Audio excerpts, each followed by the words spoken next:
do while you listen. Satoshi showed me these things a little while ago, and I was like, I'm not really sure when we'd ever end up using these, but they're actually really fun. So I'm going to post this, and I think you guys might enjoy it. So it's a little sliding puzzle, um, and basically you're going to have a chance to make our little fire duck friend here. Um, so yeah, feel free to go do that. Keep yourselves busy. The first person to finish it that is not whitelisted, you will earn whitelist from this. So little activity. If you want to go for it, go for it. It'd be awesome. I'd love to see someone complete it. It'd be a lot of fun. And then we'll see what Satoshi has to say about the video. 1 second.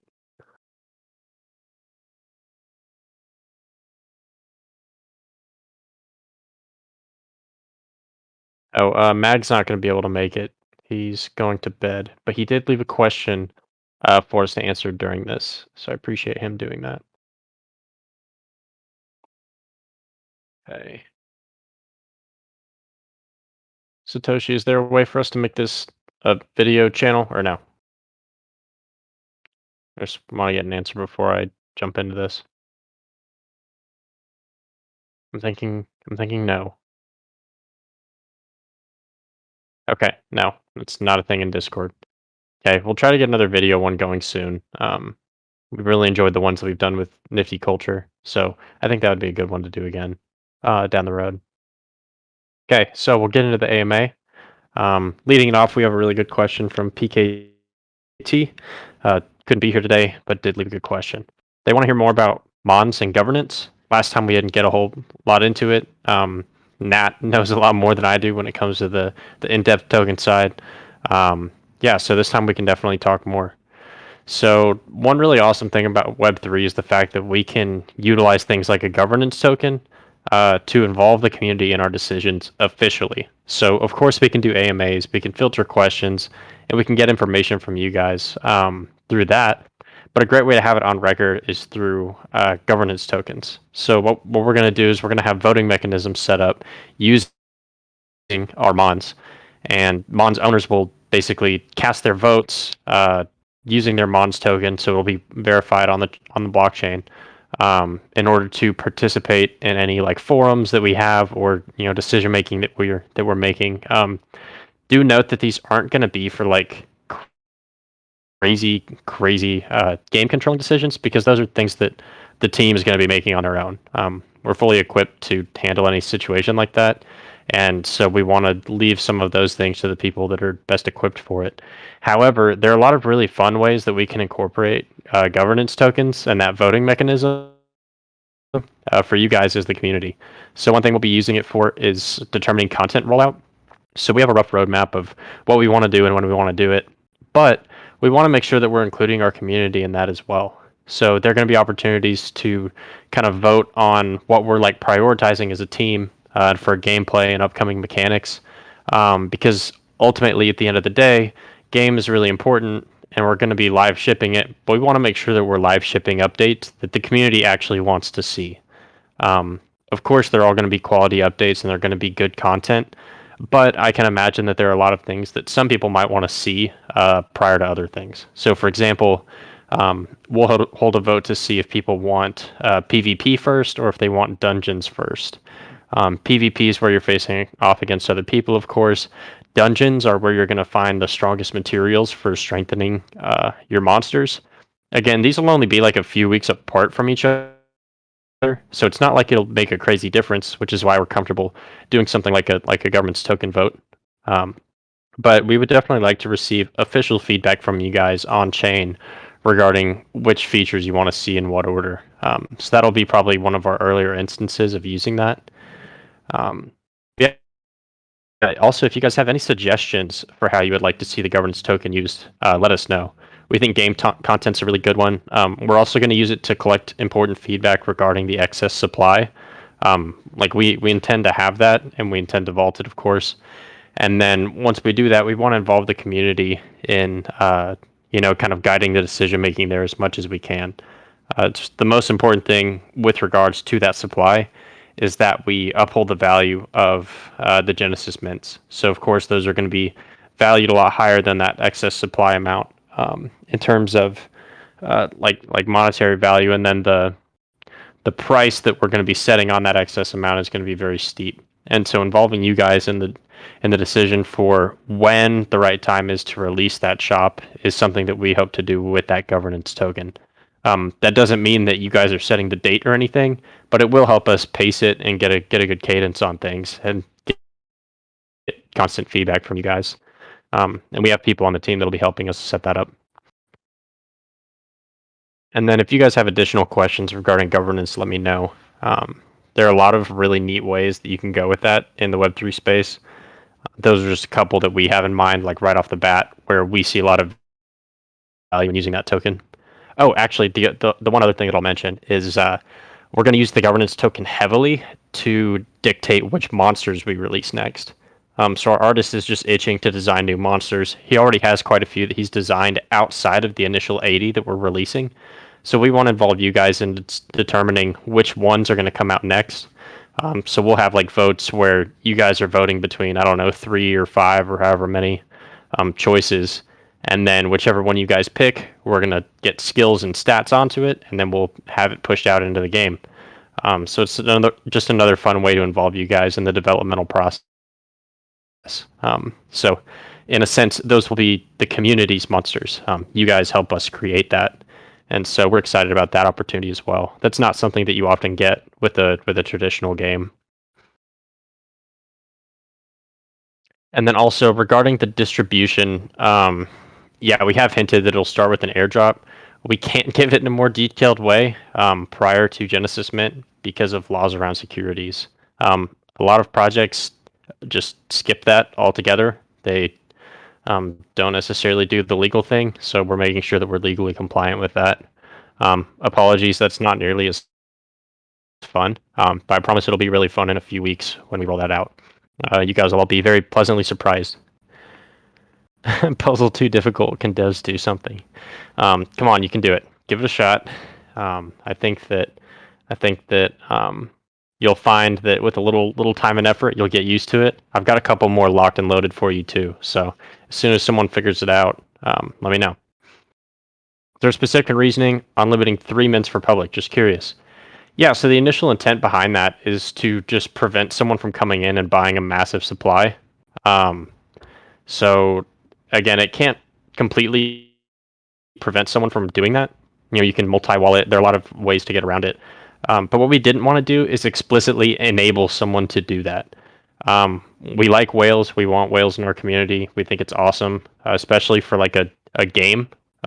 You want to welcome whales because we're going to have a lot of great components for the game side of things that encourage people to, give it their all. However, we don't necessarily want a massive portion of our supply controlled by a single person. And even more so, we want there to be some thought and some intent if someone wants to do that, rather than just throwing a lot of money at it.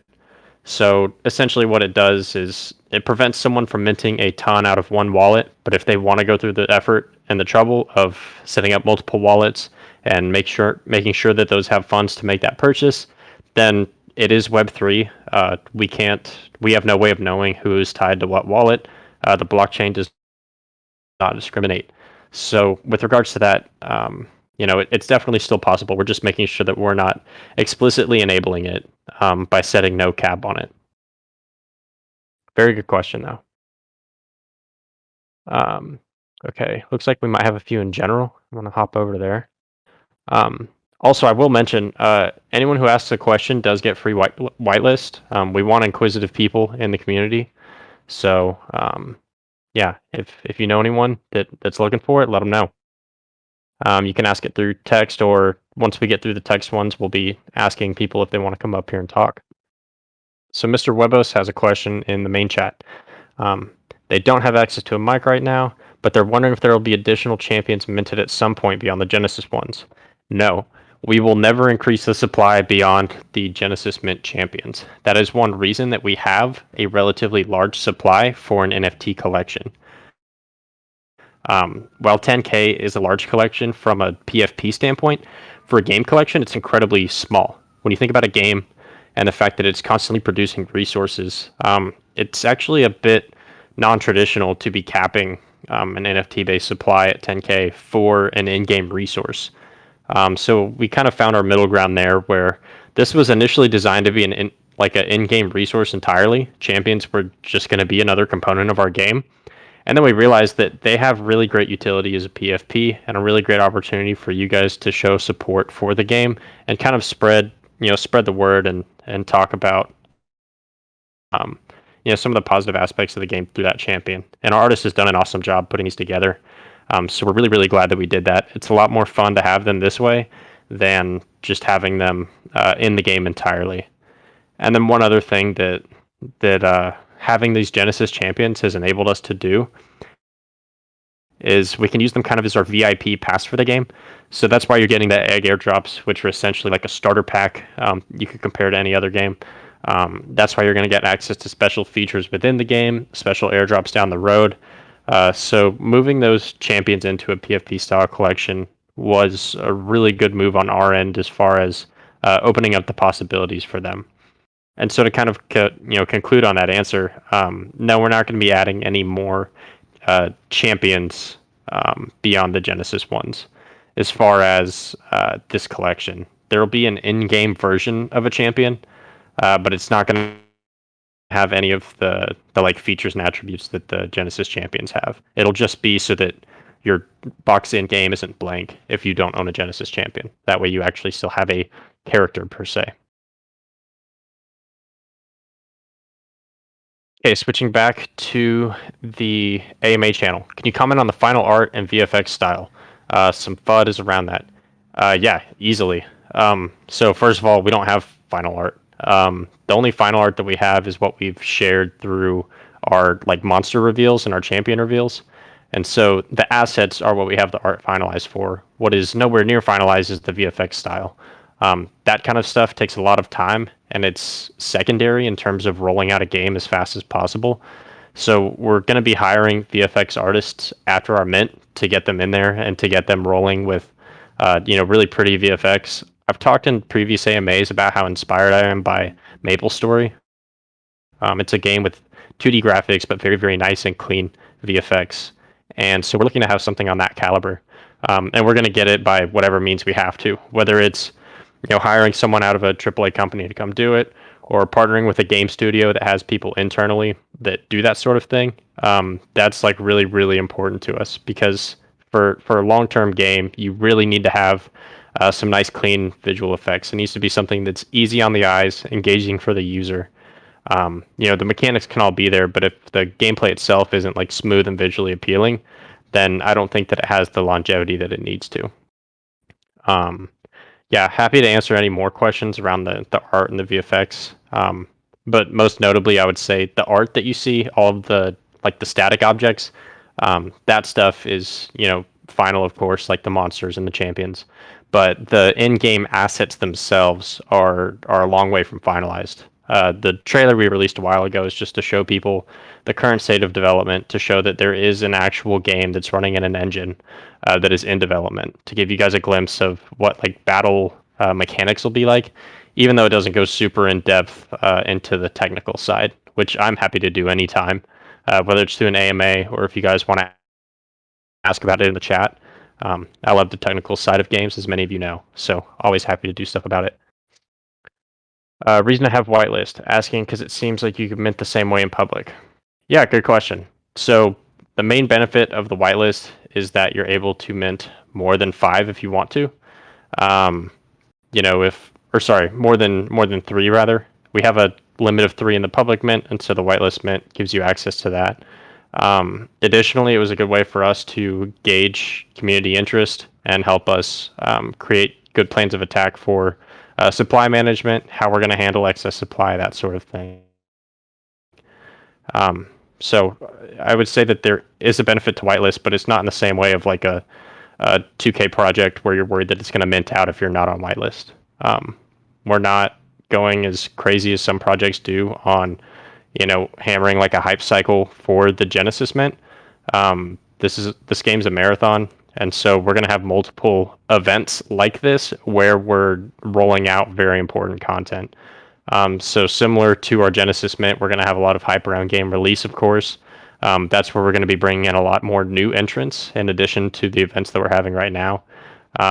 Genesis Mint is just the start of everything, and so that's kind of what I would say with regards to whitelist. And then lastly, the thing that I'll mention with regards to that as well is more champions means more airdrops and more utility in game. However, if you're not someone that's going to mint more than 3, then I would say like you're okay not being on the whitelist. I know that most projects don't do it like that, but we really value our whitelist members in general. So that's not to say that we won't have additional opportunities for them through the Discord and through other things.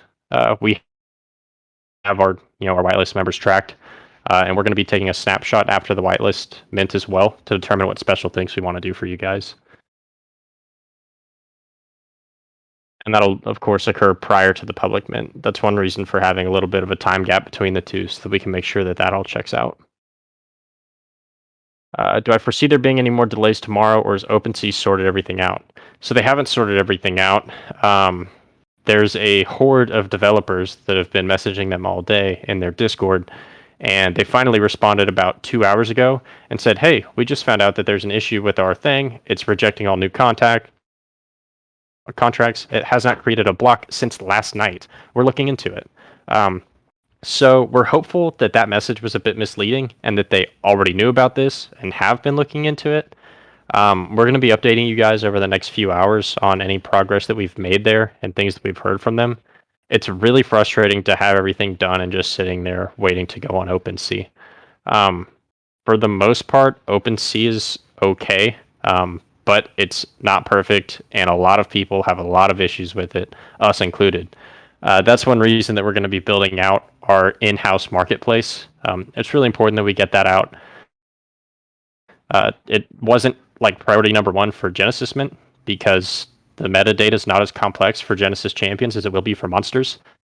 But we're absolutely going to have it by the time that we have our, like our game out for all the NFT components, because trading monsters is going to be a very crucial part of our game, and OpenSea does not have anywhere near the UI and the support that you need to list all this metadata that we're going to have on these monsters. There are going to be a lot of like really nice features that you're going to want to pay attention to if you are active in the market, buying as like a competitive player.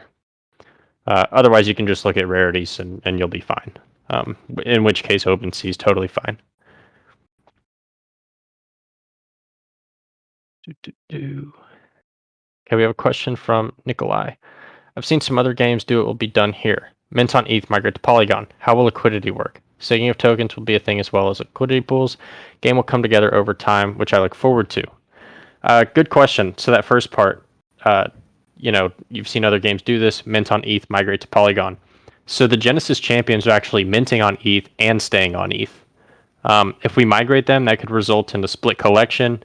It also results in needless gas fees. So while the gas is really efficient on our contract, it still is not as cheap as Polygon because Polygon has non-existent gas. So if we wanted those champions on Polygon, we would just mint them on Polygon to begin with. Minting them on ETH has been a good way for us to increase accessibility for the project. A lot of people have like a hard time getting their assets onto Polygon, specifically with tokens. People are still learning how to use bridges. That's okay. We're still early in this space, and that's to be expected. So while those Genesis champions are on mainnet, everything else is going to be on Polygon. So all of your airdrops, all of your in-game items, it'll all be on Polygon. And the reason for doing that is, as you know, Polygon's a really good chain for a lot of transactions, for quick transactions, most importantly. And so it wouldn't make sense to have a game on ETH. At the same time, we want this Genesis Champion collection to be accessible, and we expect it to be a popular collection on mainnet. And so to increase like availability to that, we're keeping it on mainnet. Mainnet's kind of the gold standard for PFP style projects, and so we think it's pretty fitting. Also, staking, second part of your question with tokens and liquidity pools. Yeah, we're going to have 2 liquidity pools. Custom and protocol. Yeah, what's up? Sorry, really quick. You explained all that beautifully, but could you just take a second to explain how that actually works? Which part? Keeping your champions on ETH, but they're, in a sense, playable in the Polygon game. Oh, sure.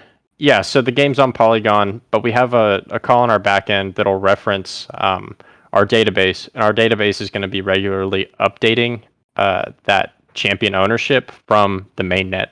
So we'll verify in game that you own your champion, obviously. So it being on mainnet and the game being on Polygon won't cause any issues with regards to that. So I think that's what you were asking, Zach. But yeah, so we've already thought that through, and we think that having it that way is going to be the best move for us. Yep. So you'll basically, be getting your utility boost within the game. That's attributed to your champion. So perfect. Yeah, Thanks, Palmer. Yeah, sure thing.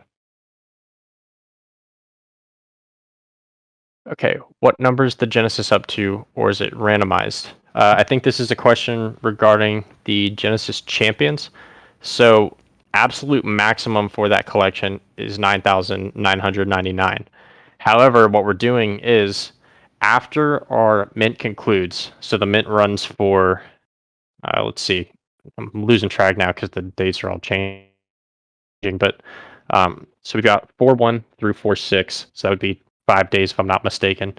It'll be Friday through Tuesday for a total of 5 days. So after that, any supply that has not been minted is going to be vaulted.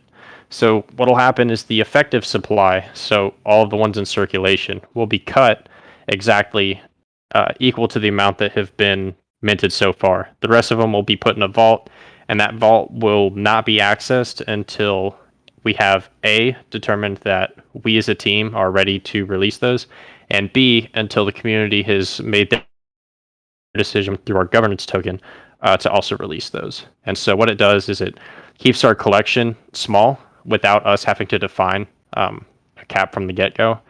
And so as we roll out our game and evolve the project, you'll see that we have new people coming in, new people wanting to play the game. However, the supply will not be increasing for the Genesis champions at that time.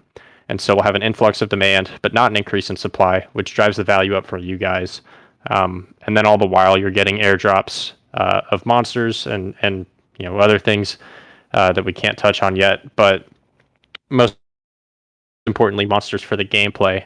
And so that's kind of our way to expand supply of other assets without expanding the supply of the Genesis champions. Okay. Nikolai, we have another question. Let me make sure I give you your role real quick as well. You do get whitelisted for asking a question. So congratulations, Nikolai, and congratulations to Mr. Willows. Okay, I haven't read much on the rarities, but I heard light and dark will be on the higher end of the spectrum. Yes. So that's important both for collectability and for game balance. Light and dark will have a distribution that is a lot tighter than the water, fire, and nature, both monsters and champions. So the supply will look something along the lines of 25, 25, 25 for the three core elements, fire, water, and nature, and then 12.5 and 12.5 for light and dark. So their appearance rate relative to the rest will be about 1/2 of them. So it gives them a little bit of scarcity there. And then on top of that, for the monsters, it's even tighter. So you have 30% for fire, water, nature, and then only 5% for light and dark. So it's only 1/6 of each of those supplies there. So for monsters, it'll be even more important. And there are a number of reasons for that. Game balance is one. Collectible balance is another. Helping create those rarity distinctions beyond just the general rarity terms that we have. So common, uncommon, rare, super rare, and ultra rare. Question from Raucus. When can we see tokenomics, pie chart? Will there be revenue distribution mechanics? Yes, and we've touched on this in previous AMAs. We've also released some documentation on it. I can link you to it after the AMA if you'd like. So we've actually talked a decent amount about tokenomics. I should probably go back and make sure that the white paper is fully updated on that too, because we have talked a lot about it in the chat recently. But what we don't have, and what we probably should have, is some better visuals.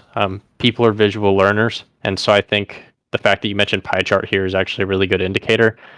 We'll get some charts, graphs, and tables in there so that it's a little more parsable or palatable, if you will. I think that'll be helpful for people from a visual standpoint in helping to digest the tokenomics information. So we do have a revenue distribution mechanic. We have a number of them. We've already mentioned the airdrops, but that doesn't really qualify as a sustainable revenue distribution mechanic. The most important one that you need to be aware of as a player and as a Genesis champion holder is our alliance mechanic.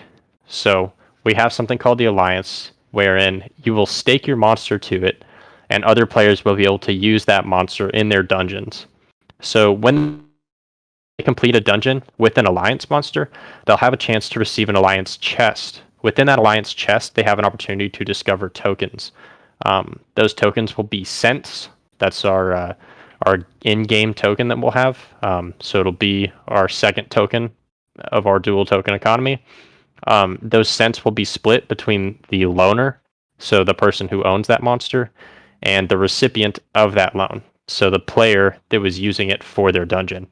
So by doing that, you can have an excess of these monsters. This will be specific to variant monsters, which will be given to Genesis champion holders primarily, but of course they can always be bought off secondary. And so by doing that, you guys have the opportunity to create earning without having to actively control it yourselves. You don't have to be running the game constantly on your own in order to be generating those tokens. You can simply stake the monster for someone else to use it. Let me know if that answered your question. Happy to go deeper into it as well. Quite a few people here have already had to listen to the whole spiel on it. So let me know. For free to play, what are some of their limitations? Can they sell, trade, and buy monsters? So if you're free to play, you can do that, but you have to be an on-chain player. As we've mentioned in the past, our game will be playable both on-chain and off-chain. Anything that involves buying, selling, and trading will be barred to on-chain only. Basically, what that means is that a free-to-play person could come in and purchase monsters if they want, but they won't be able to inherently sell them unless they're monsters that they purchased from someone else. If you discover a monster in-game through an egg, it won't be inherently on-chain. Instead, you'll have to use what's called a key, and we've touched on our key system in the past as well. You'll have to use a key to bring that monster onto the chain. What that does is it helps us regulate supply and prevent people from using alts or bots to flood the economy with free monsters that they've discovered through the game. So keys will be airdropped to champion holders frequently. We want to make sure that you guys have as many keys as you need to bring all of your assets on chain to profit from them anytime. However, a regular player, so a non-Genesis champion holder, will not be receiving those regular key airdrops. They'll have a much harder time getting their assets on chain. However, we will have like smaller amounts of keys that are available through sustained gameplay. So if you are a free-to-play player, that's okay. You can still have some assets on chain. You're just going to have to be actually dedicated to the game. We don't want to be introducing stuff to the economy that isn't developed through sustained gameplay. So in other words, we don't want someone on a bot or an alt being able to be a major participant in the economy. Similarly, we don't want someone who's going to be coming in taking liquidity out of the economy by releasing a bunch of monsters, taking the cash, and then not, being a part of the game as a whole. And again, to reiterate, that's through the key system. And what Palmer is saying is, and why I personally like building this game with this team, having over a decade of experience playing together in the mobile gaming scene. We've seen all of these exploits firsthand, and I'm sure we've participated in a few of them.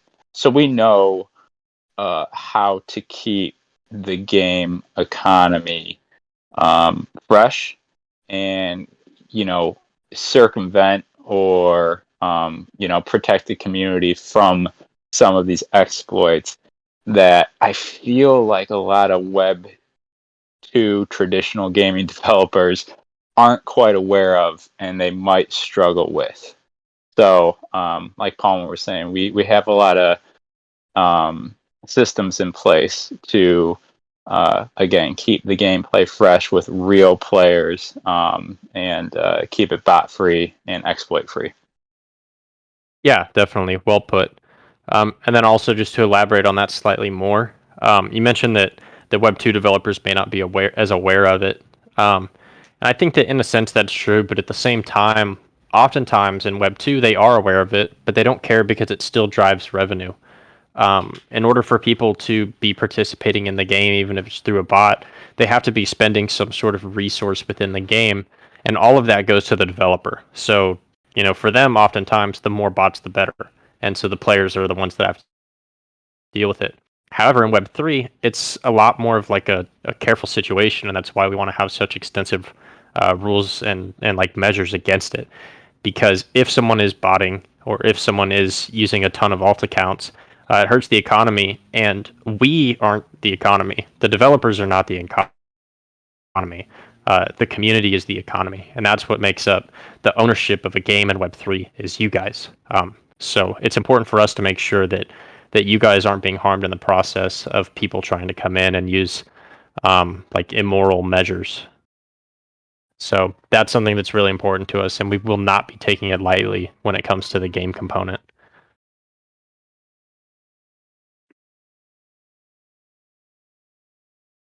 Okay, we have a question from Atrix.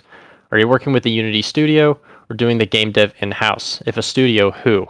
So currently we're not working with the game studio. We have a couple developers, myself included, but our main developer is someone who's been working in Unity for over 10 years. I think they're actually going on 15 now. Prior to that, they were a very experienced back-end developer, I believe at a bank. So they've actually been outstanding for, getting our game started, developing out that back-end from the start, making sure that it's ready to support a lot of players and a lot of complex mechanics. So as some of you might know, doing everything client side, so having the logic on the player side, can be a long-term risk for your game. So it's important to us that we have all of that logic taking place on the back end from the start. That also allows us to make much easier jumps into more complex technical components, whether they're in-game components or whether they're mechanical components like strategies and stuff, or some of the more network-based ones where you get into PvP, when you get into guild mechanics and co-op stuff like that is very, very difficult to scale without that type of logic in place. So having him for that has been great. However, the one thing that we would like to expand in terms of like a Unity Studio partnership, and something that we want to, or happy to bring it in house if we find the right person. But our standards are really high. I spent months finding the right people for this project, and so we put people through very extensive review before we approve them. But to kind of circle back on that, yeah, we absolutely would like to partner with the studio or bring someone in-house for video effects. We touched on that at the start of the call as well, but that's something that I think is really crucial to the longevity of a game. And so that's one place where I see a lot of value in bringing in a studio. In addition to that, of course, we're always happy to hire additional developers. It's not an urgent need right now, but as we scale and as we roll out content more like aggressively in game, there could definitely be a need for additional developers there, and we're equipped to bring those in. So that's another opportunity where I could see a game studio being practical. But at the moment, no game studios that we need to be partnering with for the MVP. So for the current content. Good question. Okay, we have a question from Crash and Burn. Am I correct in saying that there's a chance some of our eggs will hatch into variants? Total bummer we can't meet today, but I'm looking forward to it. Yeah, thank you. It's been very frustrating for our team as well. It is not fun to have to deal with that in the morning, and it was even less fun to have to break the news. But we're looking forward to it tomorrow. We're hopeful that OpenSea is going to get their act together. Again, we'll keep you guys updated throughout this evening on their progress and what they're telling us, or what they're telling everyone, I suppose. Most of that conversation is taking place in their Discord right now. But yes, you are correct. Some of the eggs will hatch to be variants. And so what that means is that those will have earning potential within the game. Regular monsters, I guess in theory, would have earning potential through selling and trading. However, variant monsters are how we're going to be bringing that immediate value and token circulation to you. So loaning it through the alliance, and we're also going to have a staking mechanic for those as well, to bring you different earning mechanics than or different earning options, I should say, rather than just the alliance. It's nice to have those because it means that we have a lot of flexibility in how we introduce the earning mechanics. Variants, there will be 100 for each monster species. And so by doing that and having monster supply scalable, it gives us the opportunity to introduce variants as needed. However, it allows us to also cap it very tight if we're trying to keep earnings, kind of put a lid on it. Most importantly, what we've seen with some projects is that introducing earnings becomes very difficult because sometimes supply can run away from you a little bit. In other scenarios, they just don't have a great foundation for the token to introduce earnings. So by having these variant monsters, we hope to mitigate that a lot. And the fact that they have additional in-game benefits is good too.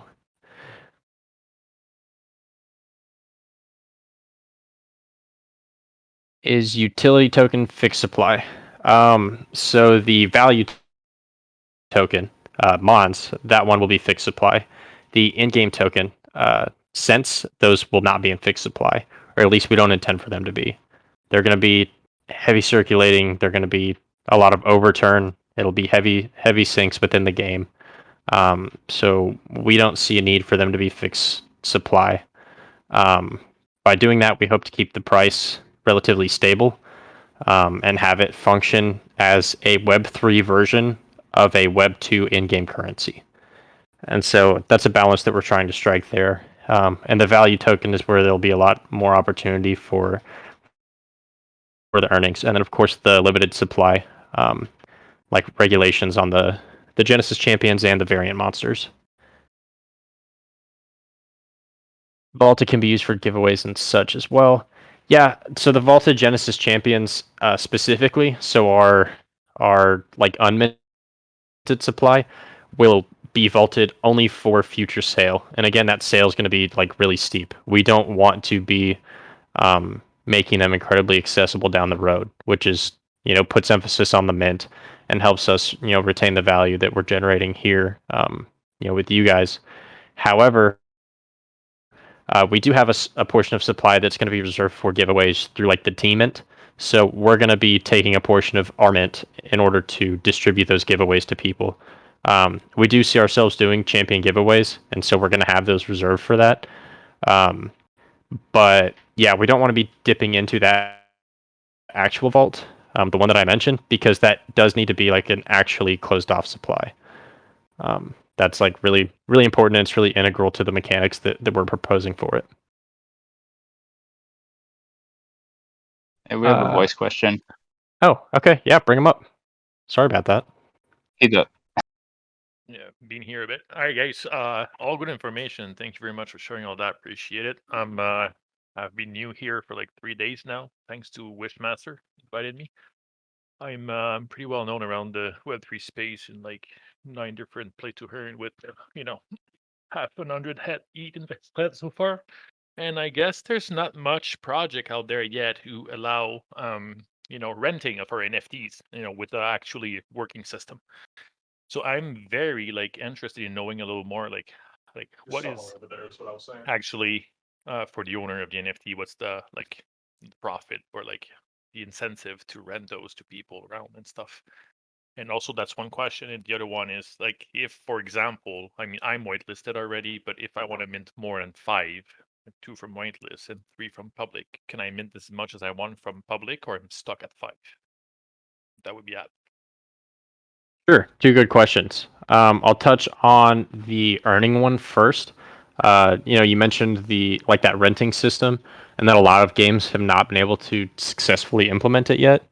And actually, to your point, Axie had a fantastic one for the short term, but it has struggled long term, and now they're kind of having to revisit it. From that kind of that Ponzi standpoint.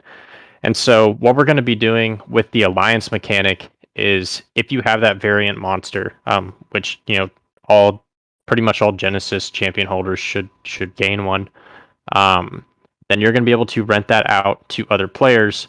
And what that does within our game is it allows you to discover alliance chests. And so those chests are where you'll be able to find that game token.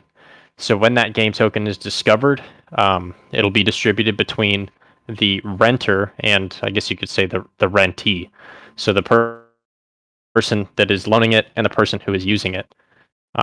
What that does is a couple of things. One, it allows people to collect multiple and profit from all of them. So if you have multiple variants, you can have them all loaned out, and they'll all be generating that revenue. Whereas if you have so you have four monsters on a team. So let's say you have 5 variants. Well, you can only use 4 at once in a dungeon, and you only need 1 in order to obtain those earnings.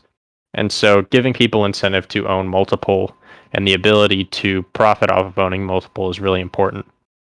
So that's number one. And then the reason we see that being scalable is rather than requiring people to go out and specifically recruit people to run their monsters through the dungeons, through that alliance system, we're handling that for you. And so we will be using algorithms to allocate those and make sure that they're all being used.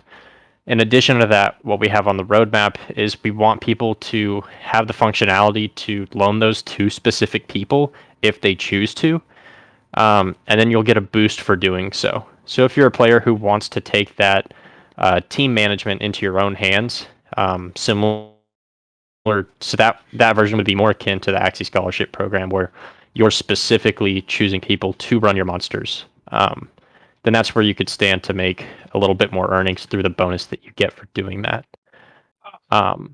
Overall, the main intent with this mechanic is to, 1, bring earnings to Genesis champion owners and variant monster owners. 2, to encourage new players to join the game. So by using this actual loaning mechanic and centering it around not only earning, but gameplay progress, we're creating an opportunity for anyone to participate in it. So there are going to be a lot of new players that are incentivized to use your variant monster just because it's strong enough to help them clear a dungeon earlier than they might be able to otherwise. So really important from a game progression standpoint in our eyes. And then with regards to the whitelist, so that was, first, do you have any other comments or questions regarding that first part? No, honestly, it was clear, clear as the sky. I mean, you guys know your sorry for that word, but you guys know your shit like so much. I'm impressed. I have to say. And I don't know if you guys heard of Crypto Corey around the Web3 space so far. Like he's my best buddy. Probably have like 5 million ish invested so far with Wolf Game and all those like insane play to earn. Mhm. And I haven't talked to him about this game yet, but like with the rent, he's not someone who wants to play all day. He's Right. busy with his business and stuff. But with the renting system, that's why I've asked. Like he Sure. could drop easily a couple of $100 in here, like with a flap with his finger, because I think that's where we are right now. It's like there was so many rugs and then so many promises and under delivery, and it's very rare to actually see a dev thing coming here and even owners giving clear as the sky answers and just not leaving people with more questions towards the same subject. You know what I mean? And I Definitely. appreciate that. Thank you. Sure, of course. Yeah, and we've mentioned it before, but we always welcome people to ask questions. We're really focused on building right now, and so I admittedly we don't sit around and just spew out information all the time. I think there's a bit of a balance there when it comes to making promises and actually delivering on those promises. I think if you're in projects where people are just sitting in the Discord talking about what they're going to do 24/7, you should maybe have a call to action at some point and be like, okay, well, we would love to see this actually being, implemented or some mechanics. So I like the opportunity to talk with people live on this and go into depth on it. But yeah, and lastly, it's really interesting to see kind of the split that people in these communities have with regards to these earning mechanics. And so some people you find really want that Ponzi mechanic. They think, and they're correct in this, like it's a good opportunity to make a lot of money fast if you're lucky. So no shade to anyone who is interested in that type of thing, because I understand the value in it if you're a risk taker. But we're looking for something more sustainable here, and so by delivering a game that has an earning mechanic, but also a reasonable opportunity cost for a player who is not looking to earn and instead looking just for a gameplay experience, that's where I see us really delivering value.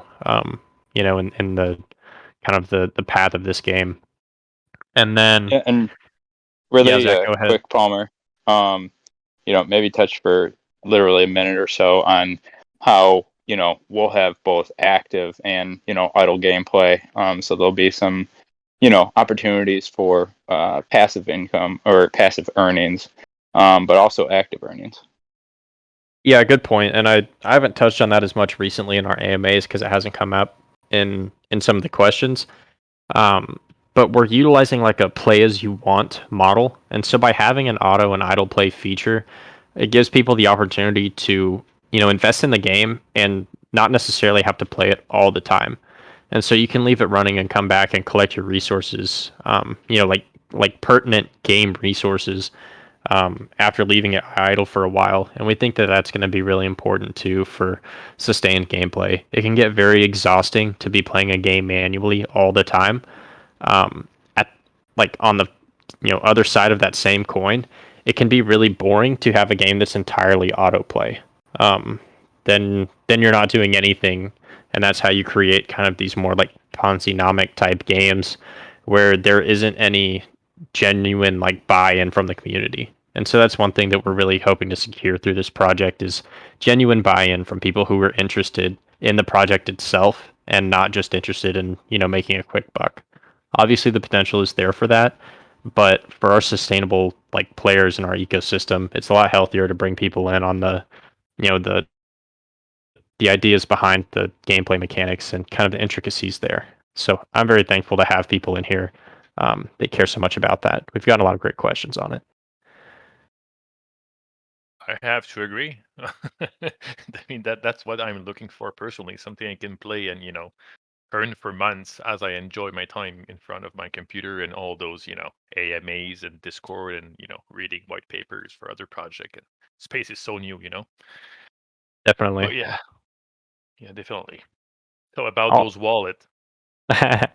Yeah, and so we also touched on this earlier. We have a limit of 3 for the public mint just to not explicitly like encourage people to mint a ton.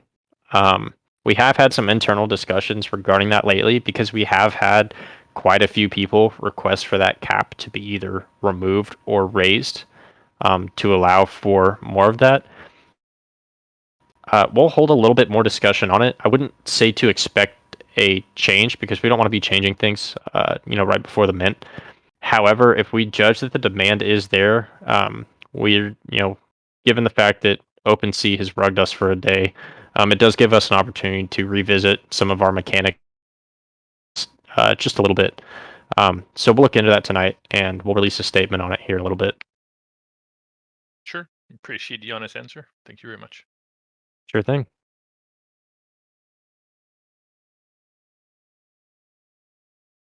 Okay, looks like we are back to text-based questions. I'm seeing some more messages about the puzzles. Curious to know if anyone has actually finished it. I haven't gotten to. Oh, someone does. Someone finished Quackle. Good job. I'm very proud of you. Okay, I'm gonna post the link to the next one for you guys. This one is not as easy as Quackle. There you go. Okay.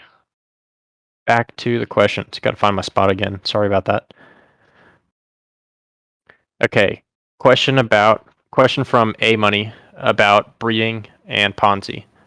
Unintentionally, I got into that a little bit when answering the last question. But just to answer this more directly, we won't have that breeding mechanic because that is how you create like a Ponzi type structure. And it's not sustainable long term. breeding was used as a really good way to bring new people into the game. The combination of breeding and scholarships was, I think, a really intelligent way to create like a large community and a wide-reaching audience. However, it just doesn't have the sustainability that you need to keep a game like this functional and to keep it fun. So if breeding were a thing, you'd be scrapping stuff constantly, and we don't want it to be that way. So essentially, what we're going to be doing is we'll have the champions. Those will serve as those VIP holders, and then the variant monsters is where we'll be introducing the earning mechanic. And since we have those as a 1 of 100 collection for each monster, and also one thing that I'll note super quickly is, so the variants will be a 1 of 100 collection of each monster, but they will not all be released simultaneously. So at launch, we have 80 monsters. There will not be 8,000 variants. We'll be introducing them like over time. So certain monsters will have variants from the start. Others will have their variant introduced later. This allows us to kind of keep our finger on the pulse of that earning mechanic and make sure that it's not like a breeding Ponzi where it can get away from you very, very rapidly and dilute the market. Okay, scrolling down. Is the staking on ETH? No, staking will be on Polygon. So everything except the Genesis champions will be on Polygon. Question from Raucus. What is the marketplace currency? So the marketplace currency will be using the in-game token. That is cents. We'll probably allow people to use other currencies, but we can guarantee that cents will be kind of like our standard currency for that market.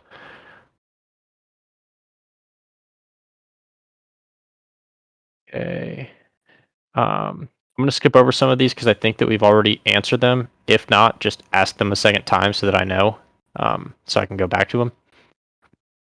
Will the game be solely focused on mobile, or will it be something like Hearthstone where you can have a great experience on PC as well? So the game will be launching on PC first because that's where we can guarantee wallet integration. So I think mobile is a really good platform for this type of game, and it makes that like convenience model very, very feasible. However, mobile games don't have full wallet integration yet, and the App Store, specifically Apple, still has regulations around NFT-based games, and so we can't get our like MVP version of the game onto there with earnings and all. So the initial version of the game is going to be on PC because that's where we can have like full functionality. After that, we'll be introducing the off-chain component to the mobile market, and then we'll be monitoring it as mobile begins to like adopt like blockchain functionality. And as soon as it's feasible, we'll have the blockchain mechanic integrated into mobile as well. But to allow us to get that out as quickly as possible, it's going to be first on PC, then off-chain on mobile, and then that'll sync with like a PC-based dashboard. And that was a question from Merrick Moon. Variants aren't guaranteed for Genesis, right? No. So the supply would be too low, and it would also not be practical for us to release the entire variant monster supply from the get-go. That would cause a lot of problems. Most notably, if our initial like gameplay is centered around Genesis champion holders. So if you guys are, like our like alpha community for this game, and then everyone has the same like variant monster earning mechanic from the start, then no one is going to be like explicitly benefiting from it. So it's important for us to balance that to make sure that we have like phasal owning or phased owning through that, or earning rather. Sorry. Will our alliance stake Mons still be usable in regular gameplay by us as users who are renting them? No. And so essentially, when it's staked, it'll be used by whoever is using it, like at that time. So if your monster is staked to the alliance, it will not be in your like team selection list for the duration that it is staked to the alliance. What that allows you to do is have a couple that you want to play with yourself. So your best monsters you might reserve for yourself for your gameplay, and then maybe your like second tier variants are the ones that you want to loan out to other people. It totally depends. If the market seems to not care what type of monster it is, they just want the earning mechanic, then stake whatever you want. Stake any variant monster. It could be a rare, it could be weak. As long as they can clear the dungeon, you get the reward and they get the reward. So it doesn't matter if it's a strong one or a weak one. But for some of those harder dungeons, people might be explicitly looking for a strong monster. So if you end up with a really strong variant, like in terms of rarity, so if you end up with like a variant ultra rare, there's a ton of value in that because everyone would want to use it for all sorts of reasons. Another question from Atrix. You keep saying project. Is it a project as in a pet, or is this a company that you're working on full time? Yeah, so Zach and I have co-founded Blue Red Labs to be leading this project. The reason I call it a project is because this is Web3, and that's what they're referred to. It's simply just a naming terminology. You can call it whatever you want. It is a game. However, in Web3, these are a lot more than a game. It's a game, it's an economy, it's an ecosystem. Project is a really good blanket term for that, in my opinion. Open to any alternative suggestions that you have. But yeah, we have co-founded Blue Red Labs explicitly for Monster Champions, and hope to release other like titles from that down the road long term. So this is the start of a game, both a game and a company. Yeah. So just to touch on that really quickly, the company that created Monster Champions is Blue Red Labs, and that's that's the vessel we'll be using to partner with other companies. That's who other companies will be investing in, and like Palmer was saying, the vernacular of the Web3 space is project. You could call it our product as well, but it's our first title. It's our game, but there is a real company behind this game. Good clarification. Good question. Terminologies can be ambiguous sometimes. Wow, it looks like Moozer's actually finished the champion puzzle. That's awesome. Nice job. I've got one more that I can send in here, and then I'll answer any last questions we have, but I know we're running close to time. So I will make it quick. Okay, here's your final link. Okay, when it comes to using champions, are we going to need to make constant on-chain transactions to interact with the game? Since I would like to store them on a Ledger wallet and not have to press buttons thousands of times. That's a good question, and I can talk with our smart contract developer about some of the nuances between like something being stored on a ledger and something being stored like on chain.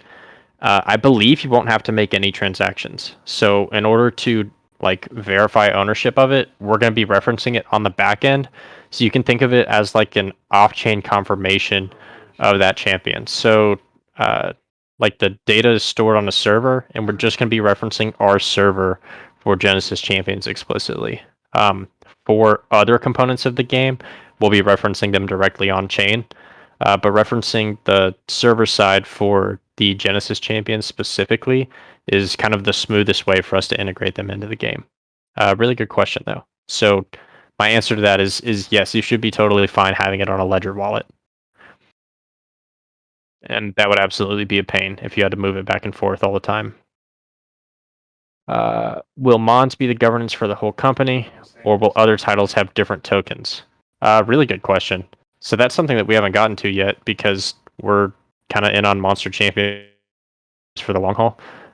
We're not looking forward to releasing our next title. We're focused on this one explicitly. If we do release titles, down the road that have that integration, Mons will be a part of that ecosystem. We're not going to be.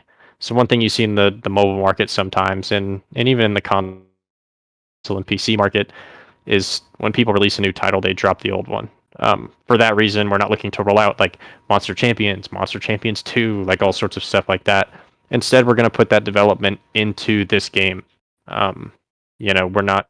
It doesn't make sense to create an entire economy and ecosystem and then abandon it and start anew. So in the event that we do have any game titles not linked to Monster Champions, it'll still be part of a greater ecosystem.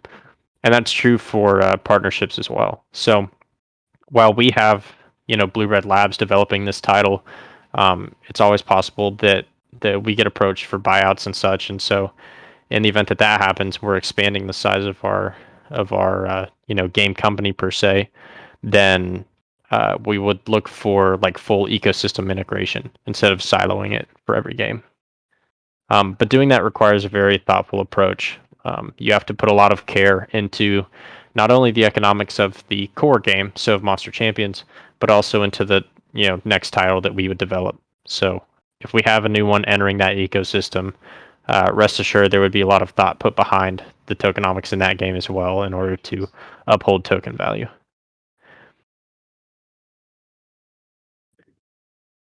Wow, very nice. You guys have done well with the whatever you call that, like the square puzzles.